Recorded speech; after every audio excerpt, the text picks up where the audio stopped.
resignação, com esforço, com luta e sem sofrimento, porque o sofrimento é inútil.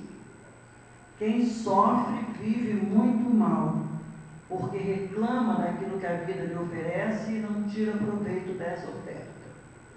Então é preciso saber enfrentar a vida com sabedoria.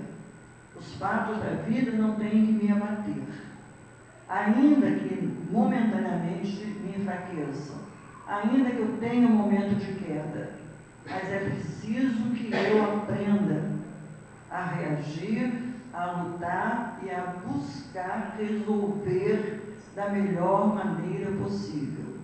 Não gostamos de sofrer, não queremos sofrer e não sofremos. Se entendemos que o que a vida nos oferece são oportunidades e não pancadaria e não castigo.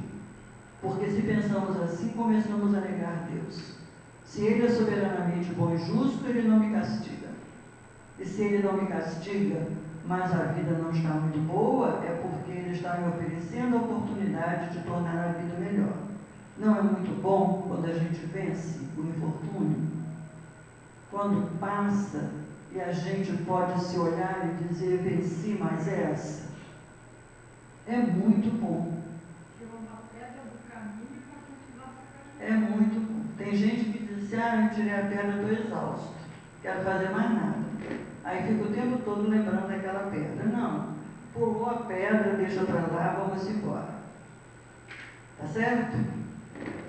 Então vamos ver na página 111 algumas questões que servem para fortalecer a nossa reflexão. Então, logo no início, no alto da página, está aí a razão pela qual estamos tendo tanta dificuldade para resolver nossa lição de hoje.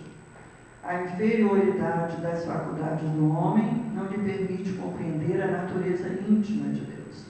Aqui a inferioridade no sentido evolutivo, tá bom? Porque entre nós e Deus a distância é incomensurável. O nível de inferioridade nossa é muito grande. Então é nesse sentido, não é no sentido de nos apequenar. Não podemos compreender Deus porque não vivenciamos a sua realidade. E aí, continuando, na infância da humanidade, aquela questão que a gente falou, Luciano, o homem o confunde muitas vezes com a criatura cujas imperfeições lhe atribui. Então é aquele Deus antropomórfico, aquele senhor de barbas grandes, cabelos grandes, tudo bem branquinho, sentado numa nuvem, apoiado num cajado, só esperando com a ficha de cada um de nós na mão. De camisolão, né? Mas à medida...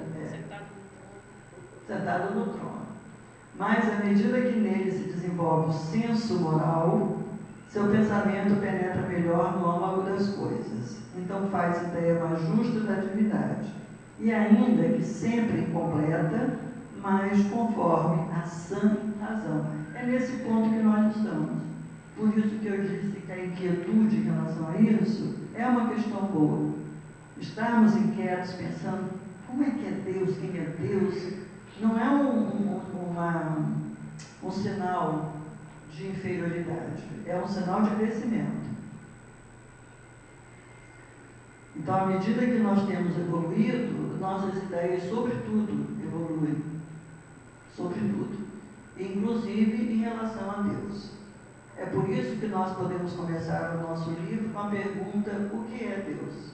E não quem é. Porque quem pressupõe um indivíduo. E o que é uma resposta que não induz, é uma pergunta que não induz uma resposta. E aí temos os atributos. Quando dizemos que Deus é eterno, infinito, imutável, material, único, onipotente, soberanamente justo e bom, temos ideia completa de seus atributos. Temos ideia completa de seus atributos? Não. É exatamente o que nós estamos dizendo.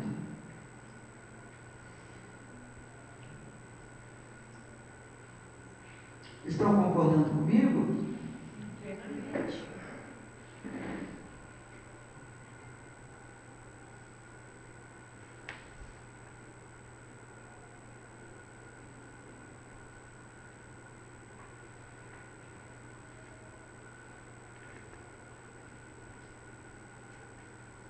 Vamos continuar então.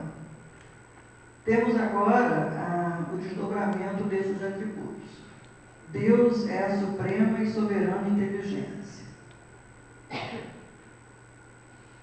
Por quê? Onde está a prova dessa inteligência? Em tudo que nos cerca. Aquilo tudo que nós já falamos exaustivamente. É eterno. E olha aí a frase novamente. Isto é, não teve começo e não terá fim. É um enigma. É um tremendo enigma. Eu tento imaginar como penso no escuro total, no nada. E aí o raciocínio para. Não tem como, gente. Para mim, não tem como. Se alguém de vocês souber o caminho para entender isso, esteja à vontade para nos ajudar. Faço um questionamento. Deus, por que não Deus? Porque Deus é que gera, é que cria, entendeu? Então eu fico aí. Entendeu? Deus. Bom, muita interrogação em Aí, está vendo a questão que a Sônia trouxe? Eu vou responder. Sabe por quê? Porque a mulher gera, né? Atividade, era Deus. Porque passou para não. Aí eu chamo, quando falo meu pai, eu ponho com a mãe, ou mãe e pai. Tem que ter os dois, não pode ser um. Mas sabe por que isso, gente? Isso ainda é fruto do antropomorfismo. Porque a sociedade, todas as sociedades humanas, têm sido predominantemente machistas. Porque numa sociedade que se pauta pela força, é o elemento mais forte dentro do grupo que vai impor suas razões. E o homem isto aí não adianta feminismo tolo, o corpo do homem é melhor dotado de força, porque a testosterona, que é o hormônio masculino, trabalha as fibras musculares para fazê-las melhores, certo? Então, desde o princípio, quem é que ergueu o tacape para matar a fera? Foi o homem. Então, se sou eu quem traga comida, quem manda aqui sou eu, ok? E assim tem sido. Quando este homem criou deuses, ele não ia criar deusas. Então, vejam que até a questão do gênero, nós ainda estamos em trânsito. Nós ainda estamos em trânsito. Há um livro chamado A Cabana, eu acho, que fez um sucesso fabuloso quando foi lançado. Foi um best-seller, assim, inclusive alguns espíritas acharam até que o livro tinha algumas questões ali.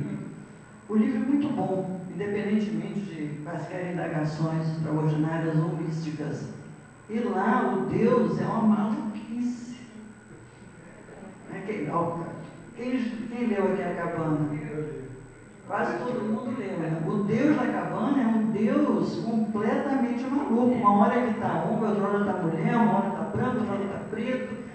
É uma maluquice aquele Deus. Eu achei aquilo formidável. Para mim, o melhor aspecto do livro foi aquela maluquice.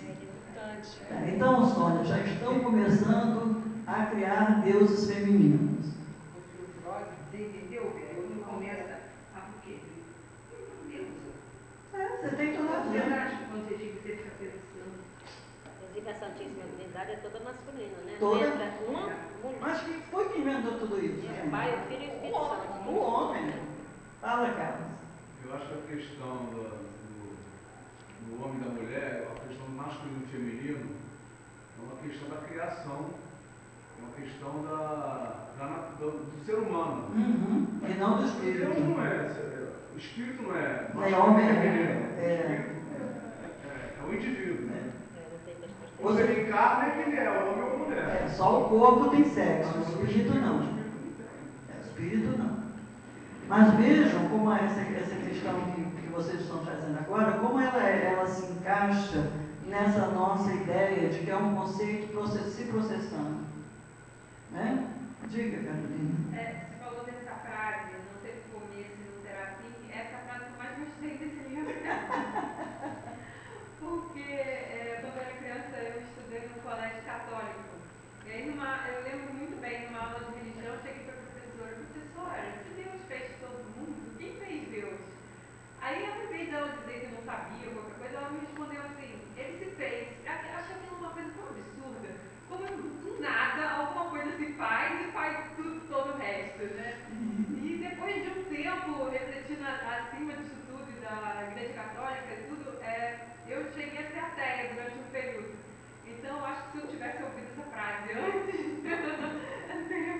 teria sido melhor, né?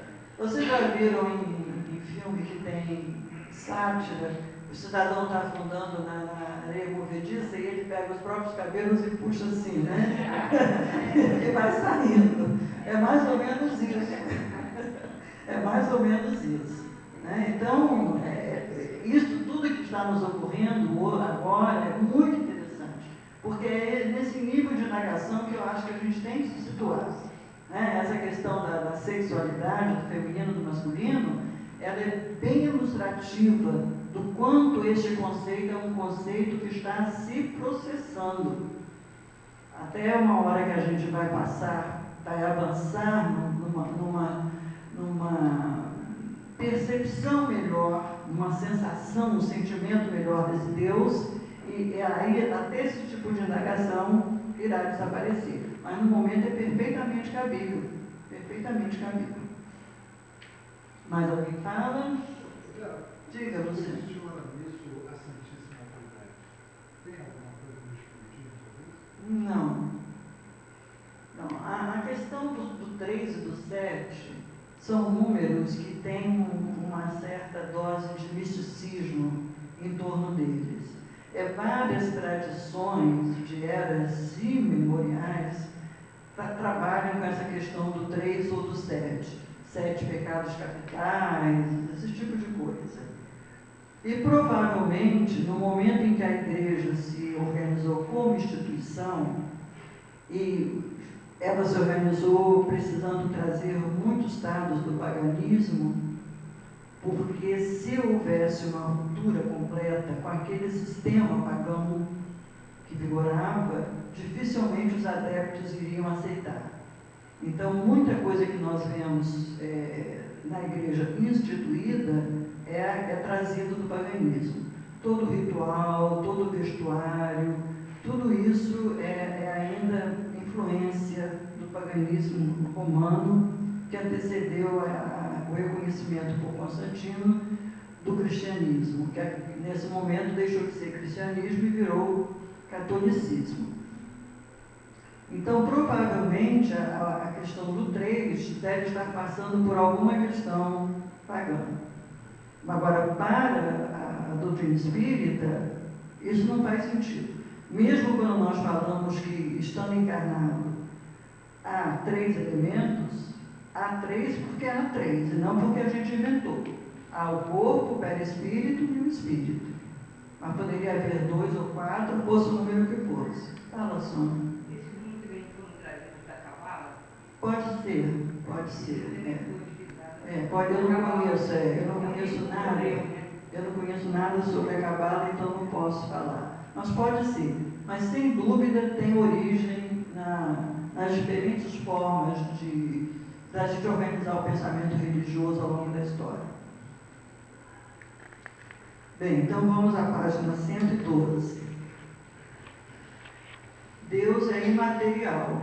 E agora a frase vai definir que aí o imaterial não quer dizer inexistência de matéria, mas sim que a sua natureza difere de tudo o que chamamos matéria.